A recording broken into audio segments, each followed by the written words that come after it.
नमस्कार दोस्तों, आप सभी का स्वागत है हमारे यूट्यूब चैनल एजुकेशन अलर्ट में। दोस्तों, मैथ के जितने फॉर्मूले हैं उसके सूत्र कैसे आए हैं आज दोस्तों आपको कंप्लीट इस वीडियो में बनाना बता देंगे। अगर शुरू से एंड तक वीडियो को देख लिया ना तो आपका एक भी क्वेश्चन है गलत नहीं होगा। और दोस्तों, कोई सा भी सूत्र हो आपको पूरा याद हो जाएगा, रटने छोड़ दीजिए दोस्तों। रट के आप क्या है ना एग्जाम्स में क्वेश्चन को गलत करके आ जाते हैं और सूत्र आपको याद नहीं रहता है। तो आज की इस वीडियो में दोस्तों सारे वृत्त से लेके गोले तक के जितने भी सूत्र हैं उनके क्षेत्रफल, वक्र पृष्ठ का क्षेत्रफल और आयतन कंप्लीट एक इसी वीडियो में आपको डिस्कस करने वाले हैं। और दोस्तों, इस वीडियो को शुरू से एंड तक देख लिया तो आपका एक भी क्वेश्चन रहने नहीं। और दोस्तों, इसकी पीडीएफ आपको टेलीग्राम चैनल पर मिल जाएगी, लिंक डिस्क्रिप्शन में मिल जाएगा। तो दोस्तों, सबसे पहले बात कर लेते हैं वृत्त की। वर्ग है, आयत है, घन, घनाभ और खोखला बेलन, ठोस बेलन। उसके बाद में एक शंकु है, सिलेंडर है, यानी कि खोखला शंकु, ठोस शंकु और गोला और अर्धगोला। इनके बारे में डिस्कस करने वाले हैं, इनके सूत्र कैसे बने हैं। तो सबसे पहले दोस्तों बात कर लेते हैं वृत्त की। तो वृत्त इस प्रकार होता है। तो आर्किमिडीज नामक वैज्ञानिक है ना, उन्होंने 3-4 वृत्त लिए थे इस प्रकार, आप देख सकते हैं। और दोस्तों, यहाँ से यहाँ तक की जो दूरी होती है वो 2r होती है। कैसे होती है? जीरो यहाँ पर पॉइंट रहता है, इससे यहाँ तक की जो दूरी होती है वो r होती है, त्रिज्या बोलते हैं। और ये होती है वृत्त की परिधि। अब ये परिधि कैसे आई? वृत्त की परिधि होती है 2πr। ये कैसे आया, ठीक है, इसी वीडियो में डिस्कस करेंगे। तो दोस्तों, इस वैज्ञानिक ने क्या है ना, परिधि, ये परिधि है ना, ये इसमें, और व्यास, ये व्यास है, ये व्यास 2r जिसे बोलते हैं, इसका भाग दे दिया। यानी कि इसकी वैल्यू थी 223/71 और इसको एक पाई की संज्ञा दी गई थी इन वैज्ञानिक ने। पाई इनका मान दिया था, जो कि ये पाई है ना एक ग्रीक वर्ड है, 16वें शब्द है, 16वां शब्द है। और आर्यभट्ट है, उसने पाई का मान दिया था 3.1416, ठीक है। उसके बाद में दोस्तों इसकी जो वैल्यू है, एक मान इसका 22/7 भी दिया था, ठीक है। नेक्स्ट बात कर लेते हैं। तो वृत्त की परिधि, जो वृत्त की परिधि है, परिधि में व्यास का भाग दे दिया था। अब व्यास ये हो जाएगा 2r, ठीक है। तो परिधि बटे 2r, और पाई की वैल्यू आपको बता दिया था हमने, परिधि बटे व्यास है, वो इस पाई का मान होता था पहले ही, ठीक है, इस वैज्ञानिक ने दिया था। तो परिधि का मान आ जाएगा 2πr। तो यहाँ से तो परिधि का सूत्र आपको याद हो गया होगा, ठीक है। उसके बाद में दोस्तों, वृत्त का क्षेत्रफल कैसे इन्होंने निकाला। तो एक इन्होंने वृत्त लिया इस वैज्ञानिक ने, ठीक है, और इस वृत्त के यहाँ पर टुकड़े किए 2। उसके बाद में हो गई 4 टुकड़े, 4 के बाद में हो गए 6 टुकड़े, 6 के बाद में हो गए 8 टुकड़े, ठीक है। और इसी प्रकार 8 के इन्होंने कर दिए 16, ठीक, इस प्रकार कर लो आप। और इस प्रकार एक संरचना बन गई है, ठीक है।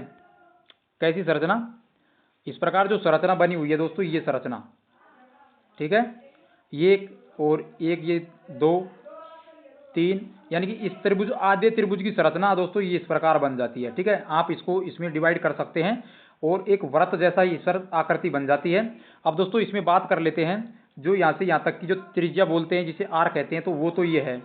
और दोस्तों, वृत्त की परिधि 2πr थी, तो आधे वृत्त की परिधि थी πr, ठीक है, आधे की थी πr। तो यहाँ पर इसकी वैल्यू हो जाएगी πr और इसकी हो जाएगी πr। तो यहाँ पर दोस्तों बात कर लेते हैं, ये एक वृत्त है मान लिया, तो वृत्त को यहाँ पर आयत के रूप में कन्वर्ट कर लिया गया है। तो इसकी जो त्रिज्या है उसको यहाँ पर, ये चौड़ाई इसकी त्रिज्या r हो जाएगी, लंबाई इसकी πr हो जाएगी, ठीक है। अब इसका क्षेत्रफल होता है आयत का लंबाई इंटू चौड़ाई, ठीक है। तो लंबाई यहाँ पर πr हो गया है फ्रेंड्स, और r यहाँ पर त्रिज्या हो जाएगी जो कि चौड़ाई हो जाएगी। तो क्षेत्रफल अगर आ जाएगा यहाँ पर πr²। तो यहाँ से वृत्त का क्षेत्रफल इस प्रकार यहाँ पर निकाला था, ठीक है। अब दोस्तों बात कर लेते हैं वृत्त के क्षेत्रफल की।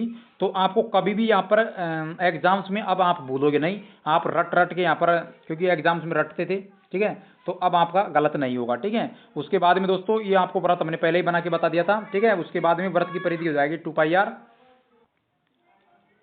और उसके बाद में वृत्त का क्षेत्रफल हो जाएगा πr²। आयत का क्षेत्रफल लंबाई इंटू चौड़ाई होता है, आप सभी को बता दें। इसमें ये आयत का फॉर्मूला आपको याद होना चाहिए, ठीक है, वो भी आपको हम बताएंगे। उसके बाद में दोस्तों नंबर आता है घन का। अब दोस्तों, घन की आकृति सभी को पता होगी, इस प्रकार रहती है, और घन की भुजा होती है a। इस भुजा का मान भी घन का a होता है, इसका मान भी a होता है, ठीक है। फ्रेंड्स, बात कर लेते हैं। अब इस घन को खोलोगे ना आप, तो इसको खोलोगे तो कुछ इस प्रकार का इंटरफेस खुल जाएगा। यहाँ पर इस प्रकार से इस घन को खोल दिया। अब घन की भुजा a होती है, तो a ये हो जाएगी, a ये हो जाएगी, सब प्रकार की भुजाएं हैं a हो जाएंगी, ठीक है। अब दोस्तों बात कर लेते हैं घन का संपूर्ण पृष्ठीय क्षेत्रफल। अब दोस्तों, घन का संपूर्ण पृष्ठीय क्षेत्रफल यहाँ से लंबाई इंटू चौड़ाई होता है, आप सभी को पता होगा, ठीक है। आयत का क्षेत्रफल, तो घन, ये एक वर्ग है, और वर्ग को आयत कहते हैं। दोस्तों बात कर लेते हैं, a इंटू ए करते हैं तो a² होता है, यहाँ पर इसकी आकृति को हमने खोला है तो कितने घन बने हैं यहाँ पर 1 2 3 4 5 और 6। तो यहाँ पर 6 से इनको गुणा करना होगा ए स्क्वायर से, ठीक है। यहाँ पर लंबाई इंटू चौड़ाई किया तो ए स्क्वायर हो गया और 6 ए स्क्वायर यानी कि संपूर्ण पृष्ठीय क्षेत्रफल की बात करें घन के तो 6 ए स्क्वायर हो जाएगा।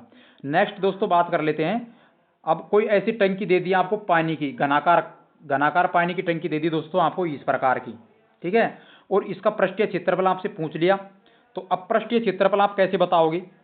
तो मतलब आपसे कह दिया कि एक आपको घनाकार टंकी दे दी है और उस पे पृष्ठ पर पुताई करनी है, पेंट करना है, तो उसका क्षेत्रफल बताओ। तो दोस्तों आपको बता दें ये टंकी है, ये ज़मीन में टिकी हुई है, तो नीचे से तो इसकी पुताई करेंगे नहीं, ठीक है। और इसका ऊपर का ढक्कन खुला हुआ है तो ऊपर से भी इसकी पुताई होगी नहीं। तो अब 6 पृष्ठ थे, यानी कि एक तो ये ए स्क्वायर ये पद आपका इसकी पुताई नहीं होगी और एक ये ऊपर का है इसकी पुताई नहीं होगी। तो कितने पद यहाँ पर कितने जो कितना डिवाइडेशन आपको पेंट करना है 4 का, तो 4 ए स्क्वायर इसका राइट आंसर हो जाएगा, ये ध्यान रख लेना है, ठीक है। अगर आपसे पेंट करने की पूछेगा एग्जामिनर, वहाँ पर एग्जाम में पूछेगा ना, तो ये तो ज़मीन पर हो गया, यहाँ पर आप देख सकते हैं ये ऊपर खुला हो गया, तो 4 ए स्क्वायर इसका पेंट करना होगा, तो वो क्षेत्रफल आपका आ जाएगा 4 ए स्क्वायर। और दोस्तों पानी की टंकी है, इस प्रकार की कोई घनाकार की पानी की टंकी है, अगर उस पर ढक्कन लगा हुआ है और वो पूछे कि आप एक घनाकार टंकी है और उस पर एक ढक्कन लगा हुआ है तो उस पर पेंट करना है, तो उस पेंट में कितना खर्च आएगा, पहले तो उसका एरिया निकालेंगे, क्षेत्रफल कितना है, ठीक है। तो दोस्तों उसमें जमीन के नीचे का जो हिस्सा है वो पेंट नहीं होगा, यानी कि अगर ढक्कन लग रहा है तो ढक्कन भी यहाँ पर इंक्लूड किया जाएगा। तो 4 तो वहाँ पर हो गए थे और एक हिस्सा ये हो गया था ऊपर का, तो 5 ए स्क्वायर इसका हो जाएगा। इसमें भी आपको पेंट करना है, यहाँ पर आप देख सकते हैं क्योंकि ढक्कन लगा हुआ है, इसमें एग्जाम में बोल रहा है कि ढक्कन लगा हुआ है तो उसको भी आपको पेंट करना है, ठीक। उसके बाद में दोस्तों बात कर लेते हैं, जब पानी की टंकी दे दी आपको घनाकार की और ऐसे बोल दे कि 2 दीवारों के बीच की इसको सटाकर रखी गई है, तब पेंट करने का क्षेत्रफल क्या होगा? दोस्तों ज़मीन का पेंट तो होगा ही नहीं और ढक्कन खुला हुआ है तो ढक्कन का भी कलर नहीं होगा, पेंट नहीं होगा। और 2 दीवारों से इनको सटाकर दे दिया दोस्तों, एक दीवार तो इधर की दे दी और एक पीछे की दीवार दे दी, ठीक है। तो अब कितनी यहाँ पर सतह बची हुई हैं? तो 2 दीवार तो सतह की, इनको निकाल दो, एक जमीन का हिस्सा निकाल दो 3 और एक ऊपर का ढक्की का ढक्कन खुल रहा है तो इसका पेंट नहीं होगा। तो 2 ही हिस्से बचे, 6 में से 2 बचेंगे, तो दोस्तों इसका हो जाएगा क्षेत्रफल 2 ए स्क्वायर, ठीक है, 2 ए स्क्वायर, 2 सतह बची हैं। तो अब दोस्तों शायद आपको कन्फर्म ये पता हो गया होगा कि ये सूत्र इनका जो क्षेत्रफल निकालते हैं, पानी की टंकी का सटाकर रख दिया है, ये कैसे बना है, तो आपको कन्फर्म याद आ गया होगा। अब दोस्तों ये घन का आयतन एक और आता है, घन का आयतन कैसे निकालते हैं, ठीक है। जैसे ये टंकी है, अब इसमें हम पानी डालेंगे, तो दोस्तों पानी का जो पानी इसको टेढ़ी जैसे घन ये टिकी हुई है, तो इसका जो एक सरफेस है इस प्रकार का सरफेस है दोस्तों, पानी डालेंगे तो इस सरफेस में पानी फैलेगा, तो इसका होता है एरिया, क्षेत्रफल होता है दोस्तों ए स्क्वायर, ये भुजा है और एक भुजा ये है, तो ए स्क्वायर इसका हो जाएगा साथियों। अब दोस्तों बात कर लेते हैं, जैसे जैसे पानी की मात्रा को हम बढ़ाएंगे तो यहाँ पर ये टंकी है, आप देख लो ये टंकी है, तो ये टंकी है तो यहाँ पर ऊंचाई का मान भी बढ़ता जाएगा। अब ऊंचाई इसमें क्या है, वही इसकी भुजा है, भुजा क्या है ए है। अब दोस्तों इसकी पानी का मान आपको बढ़ाया जाएगा, तो एक तो ए स्क्वायर ये था और उसके बाद में ऊंचाई का मान भी जुड़ेगा, तो ऊंचाई क्या है ए है, भुजा है, तो ए क्यूब हो जाएगा, सॉरी ये है ए स्क्वायर है, ठीक है, ये ए स्क्वायर है, तो ए स्क्वायर और ए इसका हो जाएगा गुना, तो ए क्यूब हो जाएगा घन का आयतन, ठीक है। यहाँ से आपको संपर्क आ गया होगा, ये टंकी है तो इस प्रकार, ठीक है। दोस्तों टेलीग्राम चैनल पर इसकी पीडीएफ आपको मिल जाएगी, तो वहाँ से आप डाउनलोड कर लेना। नेक्स्ट बात कर लेते हैं दोस्तों, सेकंड आता है घनाभ। अब दोस्तों घनाभ भी वही घन की तरह होता है, लेकिन इसमें जो भुजा होती हैं वो LBH होती हैं, सेम नहीं होती है, अलग अलग होती हैं, ठीक है। घनाभ में और घन में सभी भुजाएं समान होती है ए। अब दोस्तों घन का संपूर्ण पृष्ठीय क्षेत्रफल आपको यहाँ पर आ जाएगा 2 कोष्टक लंबाई गुणा चौड़ाई प्लस चौड़ाई गुणा ऊंचाई प्लस ऊंचाई गुणा लंबाई। अब ये कैसे आया, इसको हम खोलेंगे घनाभ को, तो कुछ इस प्रकार से खुलेगा। इसमें दोस्तों ये H हो गई, ये H हो गई, उसके बाद में ये चौड़ाई हो गई और उसके बाद में ये चौड़ाई हो गई, ये लंबाई हो गई आपकी, ये भी लंबाई हो गई। इस प्रकार आप देख सकते हैं, यहाँ पर डायग्राम हमने बना दिया है खोल के। तो अब दोस्तों बात कर लेते हैं संपूर्ण पृष्ठीय क्षेत्रफल की। तो लंबाई इंटू चौड़ाई होता है इसका, तो इसकी लंबाई क्या है b, इसकी चौड़ाई h, यहाँ पर BH हो गया। उसके बाद में इसकी हो गई h और l, यहाँ पर एच एल हो गया, फिर ये हो गया एल बी, इसका एल बी हो गया, फिर लंबाई इंटू चौड़ाई होता है, जो आयत है उसका क्षेत्रफल होता है। तो एक एच एल ये हो गया, एक एच एल, एक बी एच ये हो गया इसका क्षेत्रफल बी एच, एक एल बी इसका हो गया क्षेत्रफल एल बी। अब कैसे हो गया, ये लंबाई इंटू चौड़ाई यहाँ पर हो गया। ठीक है, अब साथियों यहाँ पर बात कर लेते हैं। तो जो टोटल सरफेस एरिया है, संपूर्ण पृष्ठीय क्षेत्रफल है घनाभ का, वो यहाँ पर जो बी एच है ये और एक बी एच ये, तो दो तो बी एच ये हो गए। ठीक है, ये दो एच एल हो गए और दो एल बी हो गए, यानी कि दो लंबाई चौड़ाई होगी, दो चौड़ाई ऊंचाई और दो ऊंचाई लंबाई। इस प्रकार इसमें के दो हमने कॉमन ले लिया, तो यहाँ पर दो कोष्टक लंबाई इंटू चौड़ाई प्लस चौड़ाई इंटू ऊंचाई और ऊंचाई इंटू लंबाई यहाँ पर हो गया है। ठीक है, घनाभ का आयतन दोस्तों इसी प्रकार हम निकाल सकते हैं। घनाभ का आयतन क्या होता है, इसी प्रकार हमने इस पानी की टंकी में, जो घनाभ आकार की टंकी है उसमें पानी डालेंगे, तो इसका जो नीचे का एरिया है ये लंबाई इंटू चौड़ाई है। ठीक है, लंबाई इंटू चौड़ाई में पानी आएगा, भरेंगे तो जैसे जैसे ऊंचाई का मान बढ़ता जाएगा तो ऊंचाई भी इसमें गुणा होती जाएगी, तो इसका हो जाएगा लंबाई इंटू चौड़ाई इंटू ऊंचाई। ठीक है, नेक्स्ट दोस्तों बात कर लेते हैं, जब घनाकार टंकी है वो ऊपर से खुली हुई हो। नेक्स्ट बात कर लेते हैं साथियों, इसका अगर पृष्ठ पानी की टंकी है वो खुली हुई हो तो उसका क्षेत्रफल कैसे निकालोगे। तो दोस्तों हमने आपको पहले ही बता दिया था, जब पानी की टंकी खुली हुई हो तो ऊपर होती है ये लंबाई और ये होती है चौड़ाई। तो एल और बी है ना, एल और बी इसका क्षेत्रफल, क्योंकि ऊपर का क्षेत्रफल है वो मतलब इसमें इंक्लूड नहीं किया जाएगा। ठीक है, क्योंकि दोस्तों आपको बता दें, जो बी और एल, एल और बी है उनको यहां से हटा दिया जाएगा।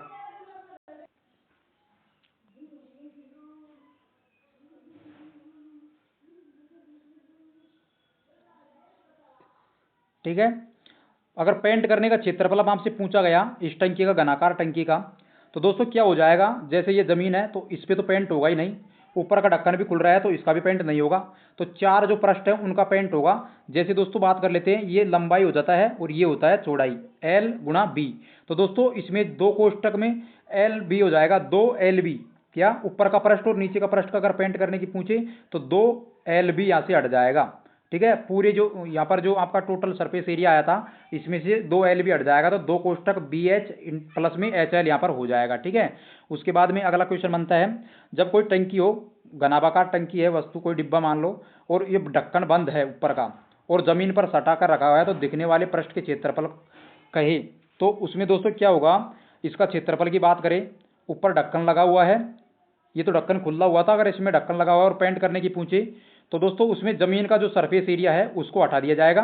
तो यहाँ पे जो एल बी है, लंबाई इंटू चौड़ाई है, उसको यहाँ पर एक एल बी हट गई है नीचे की। ठीक है, यहाँ पर आपको बता दें कि दो कोष्टक बी एच और एच एल है, यहाँ पर चार पृष्ठ तो ये हो गई और एक पृष्ठ ये हो गया, ऊपर का जो पृष्ठ है वो हट जाएगा। ठीक, उसके बाद में दोस्तों अगर पीडीएफ आपको चाहिए तो टेलीग्राम चैनल पर मिल जाएगा, टेलीग्राम चैनल का लिंक वीडियो के डिस्क्रिप्शन बॉक्स में मिल जाएगा। थर्ड नंबर पर आता है बेलन, जिसे सिलेंडर बोलते हैं इंग्लिश में। कंप्लीट सरफेस एरिया की बात करें तो खोखला बेलन है। ठीक है, ये एक खोखला बेलन है। अब तो दोस्तों खोखला बेलन की बात कर लेते हैं, तो खोखले बेलन का वक्र पृष्ठ का क्षेत्रफल होता है 2 पाई आर एस। अभी दोस्तों कैसे आया आपको बता दें, इस प्रकार का डायग्राम आता है खोखले बेलन का। ये दोस्तों आर पार से खोखला बेलन है और इसमें इस प्रकार का यहाँ पर डायग्राम देख सकते हैं साथियों। इसको जब हम खोलेंगे तो ये दो व्रत है ना, ये व्रत एक ये हो जाएगा, एक ये हो जाएगा दोनों साइड की। ठीक है, और जब इसको खोलेंगे तो इस प्रकार का एक आयत बन जाएगा। और दोस्तों बात कर लेते हैं यहाँ पर आयत, इसकी जो व्रत की परिधि होती है 2 पाई आर होती है, सभी को पता होगा। तो ये परिधि हो जाएगा, तो ये लंबाई परिधि के बराबर होती है। अब जो यहाँ पर ये होगा, ये आयत बन रहा है जिसकी लंबाई है सेम, इसकी लंबाई भी दोस्तों इस व्रत के बराबर ही है, क्योंकि दोस्तों जब इसको घुमा के इस प्रकार बनाएंगे तो ये व्रत के समान ही तो होगी। ठीक है, जैसे कि ये लंबाई जितनी है उतनी इस व्रत में होगी, जितनी लंबाई ये है इतनी व्रत में होगी, तो ये परिधि है 2 पाई आर और ये लंबाई सेम हो जाएंगी, तो 2 पाई आर इसकी हो जाएगी और 2 पाई आर इसकी हो जाएगी। और दोस्तों इसकी हाइट है ये, ठीक है, ये हाइट इसकी हो जाएगी। अब दोस्तों आयत का क्षेत्रफल हमें पता है, लंबाई इंटू चौड़ाई होता है साथियों। तो आयत का क्षेत्रफल निकालेंगे तो लंबाई कितनी हो जाएगी यहाँ पर 2 पाई आर, ये हो गई। और चौड़ाई की बात करें दोस्तों तो चौड़ाई होगी आपकी एच, ये चौड़ाई है ना। तो खोखला बेलन है उसका वक्र पृष्ठ का क्षेत्रफल की बात कर रहे हैं, तो वक्र पृष्ठ का क्षेत्रफल हो जाएगा 2πr(h). ठीक है। और अब दोस्तों एक बेलन और आता है, उसका संपूर्ण पृष्ठीय क्षेत्रफल होता है वो ठोस बेलन होता है। ठीक है। अब इसके ठोस बेलन का संपूर्ण पृष्ठीय क्षेत्रफल कैसे हो जाएगा आपको हम बता रहे हैं। जैसे यहाँ पर ये बेलन है और इसका आपको बता दें कि इसकी 2πr(h) आ गया था मान, ये πr², ये πr², ये वृत्त का यहाँ पर जो वक्र पृष्ठ का क्षेत्रफल हमने निकाला था। अब दोस्तों वक्र पृष्ठ का क्षेत्रफल तो 2πr(h) होता है, लेकिन संपूर्ण पृष्ठीय क्षेत्रफल की बात करें तो हम बात कर लेते हैं यहाँ पर 2πr(h), तो यहाँ पर वक्र पृष्ठ का क्षेत्रफल हो जाएगा एक तो।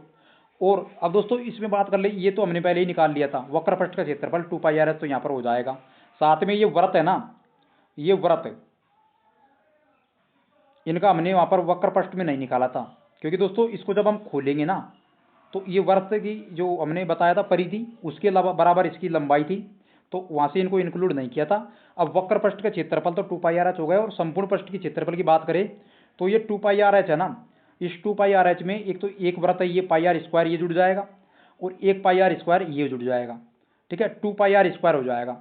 ठीक। अब दोस्तों इसमें 2πr(h) प्लस 2πr² यहाँ पर हो जाएगा, तो इसमें हम 2πr कॉमन भी ले सकते हैं। क्या है, 2πr कॉमन लेंगे ना तो दोस्तों इसमें कोष्टक में बचेगा h प्लस r। ठीक है। अब दोस्तों यहाँ पर इसका कंप्लीट फॉर्मूला ये हो जाएगा। और आयतन की दोस्तों बात करें तो यहाँ पर जैसे कोई बेलन है, इसमें हम पानी डालेंगे तो पहले पानी कहाँ पर जाएगा, ये गोल जो πr² है इस पर पड़ेगा, तो एक तो इसका हो जाएगा एरिया हो जाएगा πr², वृत्त का क्षेत्रफल πr² हो गया। ठीक है। और दोस्तों ऊंचाई, जैसे पानी और बढ़ाएंगे तो ऊंचाई भी बढ़ती जाएगी, तो इसका ऊंचाई से गुना कर देंगे, तो दोस्तों बेलन का आयतन होता है πr²h। ठीक है। अब मेरे हिसाब से आपको समझ में आ गया होगा दोस्तों। ठीक है। नेक्स्ट आता है दोस्तों शंकु के बारे में। तो शंकु की बात कर लेते हैं दोस्तों। इस प्रकार का होता है इसका डायग्राम शंकु का, जिसमें दोस्तों ये होती है लंबाई आपकी। ठीक है। उसी प्रकार इसमें एक वृत्त होता है नीचे। अब दोस्तों बात कर लेते हैं शंकु को भी हमने इसी प्रकार काटा था, जैसे हमने वहाँ पर काटा था वृत्त को। इस प्रकार इसके 16 टुकड़े कर लिए हमने, और इसमें 16 में से ये हो गया आधा, और यहाँ से इसको खोला है ना हमने, इस प्रकार खुलेगा ये, और इसको हमने काट लिया है इस प्रकार। और यहाँ पर ये है वृत्त, ये वृत्त बन रहा है, ये इस प्रकार बन रहा है। ठीक है। अब दोस्तों बात करें, ये वृत्त है ना जिसकी लंबाई इतनी है, इसको खोलने के बाद में ये इतनी लंबाई का है, वही सेम लंबाई दोनों की सेम होगी। तो दोस्तों आपको बता दें, लंबाई अगर समान है तो इसका परिधि हो जाएगी 2πr, सभी को पता होगा, और ये परिधि 2πr आएगी तो इसकी लंबाई भी 2πr होगी। ठीक है। यहाँ से यहाँ तक की पूरी लंबाई 2πr होगी, इन दोनों की लंबाई समान है। और अब दोस्तों बात कर लेते हैं यहाँ से। ठीक है। ये दूरी होगी जो r होगी। ठीक है। तो इसकी πrl हो जाएगा। क्या हो जाएगा, शंकु का क्षेत्रफल वक्र पृष्ठ का कैसे होगा πrl, अब बताएंगे दोस्तों। अब इसको हमने काटा है, और काटने के बाद में वही दोस्तों एक हिस्सा ये हो गया। ठीक है। एक हिस्सा ये हो गया, एक हिस्सा ये हो गया, और एक हिस्सा ऐसे हो गया। तो इस प्रकार हमने काट के वही वृत्त बना लिया है। अब दोस्तों ये है ना, ये त्रिज्या थी, तो ये तो यहाँ तक की दूरी है 2πr। ठीक है। आधे को हमने काटा है तो आधे की हो जाएगी πr, नेक्स्ट आधे की हो जाएगी πr। इसी प्रकार जब इसी को काटेंगे तो आधा आधा हिस्सा होगा, तो πr हो जाएगा। और दोस्तों यहाँ से यहाँ तक की जो दूरी होगी वो l हो जाएगी। ठीक है। क्योंकि त्रिज्या r होती है तो इसकी l हो जाएगी। और ये आयत बन गया, तो आयत का क्षेत्रफल क्या होता है, लंबाई इंटू चौड़ाई, तो लंबाई इंटू चौड़ाई हो जाएगा, तो दोस्तों πr लंबाई हो जाएगा, l इसकी चौड़ाई हो जाएगा, तो πrl हो जाएगा शंकु का वक्र पृष्ठ का क्षेत्रफल। शंकु का संपूर्ण पृष्ठीय क्षेत्रफल की बात कर लेते हैं, तो वक्र पृष्ठ का क्षेत्रफल तो आएगा ही इस वक्र पृष्ठ का, साथ में एक वृत्त और है तो इसका क्षेत्रफल भी इसमें ऐड हो जाएगा। तो आप सभी को पता होगा πr² कैसे निकाला था हमने, तो πr² इसको ऐड कर दिया, तो πr कॉमन ले लिया, l प्लस r यहाँ पर हो जाएगा। अब दोस्तों शंकु है, शंकु का आयतन का क्वेश्चन भी पूछ लिया जाता है, और आप एग्जाम में सूत्र भूल जाते हैं। अब दोस्तों बात कर लेते हैं शंकु क्या है ना, शंकु का आयतन हो जाएगा दोस्तों 1/3 पाई आर स्क्वायर एच। अब क्या करें, बात कर लेते हैं। एक शंकु ले लिया हमने और तीन शंकु, एक शंकु को इस प्रकार जिसकी त्रिज्या समान होगी, और एक बेलन ले लिया उसकी त्रिज्या भी समान होगी, ठीक है। यानी कि जो इसकी परिधि है वो भी समान होगी, यानी कि त्रिज्या समान होगी तो परिधि समान होगी। एक बेलन ले लिया, दोनों की समान कर देंगे। तीन शंकु से पानी को अगर हम डालेंगे, एक शंकु भर के इस बेलन में डालेंगे, एक और डाला 2, उसके बाद में एक और डाला 3। दोस्तों तीन शंकु को पानी को भरकर आप डाल लेना, इसी प्रकार देख लेना, वो एक बेलन में समा जाएगा और ये पूरी तरह से लबालब भर जाएगा 3 में। तो दोस्तों शंकु का आयतन कैसे होगा, 1/3 पाई आर स्क्वायर एच।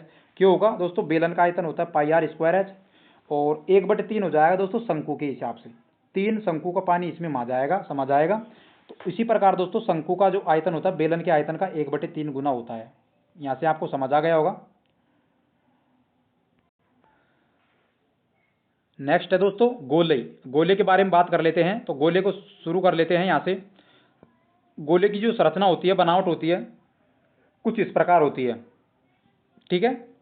अब दोस्तों बात कर लेते हैं, यहाँ पर गोले को हमने यहाँ पर ले लिया और इसी प्रकार का गोले के जैसे 4 वृत्त हमने ले लिए हैं, ठीक है, जो आपको यहाँ पर दिख रहे होंगे। एक वृत्त ये है, एक वृत्त ये है, एक वृत्त ये है, एक वृत्त ये है, और एक गोले को 4 भागों में हमने डिवाइड कर दिया है, 1 2 3 और 4। अब दोस्तों एक गोले का जो क्षेत्रफल होता है एक वृत्त का, वो होता है पाई आर स्क्वायर, ठीक। एक अगले का होता है पाई आर स्क्वायर। सेम आकृति यानी सेम जो परिधि है उसकी हमने यहाँ पर वृत्त ले लिए हैं। अब एक वृत्त को हम दोस्तों यहाँ पर डिवाइड करेंगे तो 1/4 हिस्से में ये संपूर्ण समा जाएगा। इसी प्रकार दूसरा दूसरे हिस्से में समा जाएगा, तीसरा तीसरे हिस्से में समा जाएगा, चौथा चौथे हिस्से में समा जाएगा, ठीक है। तो दोस्तों इसी प्रकार जो गोले का संपूर्ण पृष्ठीय क्षेत्रफल होता है 4 पाई स्क्वायर कैसे होता है, 1 pi r square, 1 pi r square, 2 pi r square, 3 pi r square और 4 पाई स्क्वायर। तो दोस्तों 4 पाई स्क्वायर यानी आपको गोले का संपूर्ण पृष्ठीय क्षेत्रफल और वक्र पृष्ठ का क्षेत्रफल दोनों समान होते हैं गोले की, ठीक है। तो ये दोनों समान हो जाएंगे 4 पाई आर स्क्वायर। अब समझ में आ गया। अब अर्धगोला आता है दोस्तों। अर्धगोले का जो वक्र पृष्ठ का क्षेत्रफल होता है वो होता है 2 पाई आर स्क्वायर। यहाँ पर ये अर्धगोला है। अब दोस्तों इसमें 2 भाग डिवाइड कर लिए हैं हमने, वही 2 वृत्त से ये समा जाएगा, एक वृत्त से ये हो जाएगा और एक वृत्त से ये हो जाएगा। अब ये वक्र पृष्ठ की बात कर लेते हैं दोस्तों हम, यानी कि जो वक्र पृष्ठ में आता है ये 2 भाग, एक ये और एक ये, यानी कि जो तीसरा भाग है वो भी एक वृत्त की आकृति का बन रहा है, तो ये अभी इसमें इंक्लूड नहीं किया जाएगा दोस्तों। ये खुला हुआ भाग है ये, क्योंकि वक्र यानी कि वक्र पृष्ठ का मतलब का आप समझते होंगे बाहर का पृष्ठ, तो वो हो जाएगा 2 पाई आर स्क्वायर। एक वृत्त ये हो गया और एक ये हो गया। अब दोस्तों अर्धगोले का संपूर्ण पृष्ठीय क्षेत्रफल की बात कर लेते हैं। तो अर्धगोले का संपूर्ण पृष्ठीय क्षेत्रफल 3 पाई आर स्क्वायर कैसे होगा, 2 पाई आर स्क्वायर तो ये हो जाएगा और एक वृत्त ये भी तो बन रहा है दोस्तों ऊपर, तो ये संपूर्ण पृष्ठीय क्षेत्रफल में आता है अर्धगोले के में। तो अर्धगोले का हो जाएगा संपूर्ण पृष्ठीय क्षेत्रफल 3 पाई आर स्क्वायर। ये पर देख सकते हैं तीनों का तीनों हमने डायग्राम बना दिए हैं। तो पाई आर स्क्वायर और पाई आर स्क्वायर, ठीक है। उसके बाद में दोस्तों गोले का आयतन की अगर बात कर लेते हैं तो गोले का आयतन क्या हो जाएगा, 4/3 पाई आर क्यूब। कैसे होगा दोस्तों, क्योंकि दोस्तों ये है बेलन और ये है शंकु और ये है गोला। अब दोस्तों जो गोला है उसका जो आयतन है उसको निकालने के लिए दोस्तों हम बात कर लेते हैं शंकु की। तो शंकु, कितने शंकु पानी इसमें समा जाएगा, यानी कि जो गोला है उसमें दोस्तों 2 शंकु हम पानी डालेंगे, 2 शंकु फुल भर के डालेंगे ना, तो 2 शंकु में ये जो गोला है वो लबालब भर जाएगा। तो आप सभी को पता होगा कि गोले का आयतन क्या होता है। तो दोस्तों शंकु को हमने 2 शंकु भर के गोले में डाले तो गोला लबालब भर जाएगा। तो शंकु का आयतन होता है दोस्तों 1/3 पाई आर स्क्वायर एच, सभी को पता है, ठीक है। अब कितने शंकु हम डाल रहे हैं तो 2 से इसको गुना कर देंगे हम, ठीक है। तो 2/3 पाई आर स्क्वायर एच हो जाएगा। अब दोस्तों एच जो ऊंचाई होती है वो हमने आपको पहले ही बता दिया था, शंकु की जो ऊंचाई होती है वो 2r के बराबर होती है। कितने के, यहाँ पर आप देख सकते हैं एच की वैल्यू हमने यहाँ पर 2r आपको पहले भी बता दी थी, ठीक है। शंकु का जो यहाँ पर सूत्र आपके आया था, ठीक है, उसमें यहाँ पर आप देख सकते हैं जो ये शंकु है ना इसमें 2r आपको बता दिया था हमने, ठीक है। तो ये 2r हो जाता है एच की वैल्यू। जो ऊंचाई होती है वो हाइट और हाइट यानी कि 2 हाइट के बराबर होती है। तो दोस्तों इसमें एच की वैल्यू हम 2r यहाँ पर पुट कर देंगे, तो 2/3 पाई आर और यहाँ पर स्क्वायर तो है ही और ये 2r हो जाएगा। तो क्या हो जाएगा, 2/3 और ये 2 गुना हो जाएगा तो 4/3 पाई आर क्यूब। एक आर तो ये था और 2 आर ये थे, तो 4/3 पाई आर क्यूब यहाँ पर हो जाएगा। नेक्स्ट दोस्तों अर्धगोले का आयतन की बात करें तो गोले का तो ये हो गया था आयतन, और अर्धगोले का हो जाएगा दोस्तों 4/3 है तो 2 का भाग यहाँ पर लग जाएगा, तो 2/3 यहाँ पर हो जाएगा। अब दोस्तों अगर वीडियो आपको पसंद आ गई होगी तो आप वीडियो को एक लाइक कर देना, चैनल को भी सब्सक्राइब कर देना, नोटिफिकेशन को ऑन कर देना, जिससे ऐसी वीडियो आपको नॉलेजेबल मिलती रहे। टेलीग्राम चैनल का लिंक वीडियो के डिस्क्रिप्शन बॉक्स में मिल जाएगा, तो दोस्तों वहाँ से ये पीडीएफ आपको मिल जाएगी, ठीक है। उसे भी आप सब्सक्राइब कर लेना, क्योंकि वो ऑफिशियल नोटिस और जितनी भी पीडीएफ है वो आपको वहाँ पर देखने को मिल जाएगी। इससे पहले हमने मैथ्स के जितने भी फॉर्मूले थे पूरी मैथ्स के, उसके भी हमने वीडियो डाल रखी है, उसकी पीडीएफ भी आपको टेलीग्राम चैनल पर मिल जाएगी। वीडियो पसंद आए तो लाइक शेयर सब्सक्राइब जरूर कर देना, ठीक है। ऐसा नॉलेजेबल कंटेंट आपको यूट्यूब पर कहीं पर भी देखने को नहीं मिलेगा, ठीक है दोस्तों।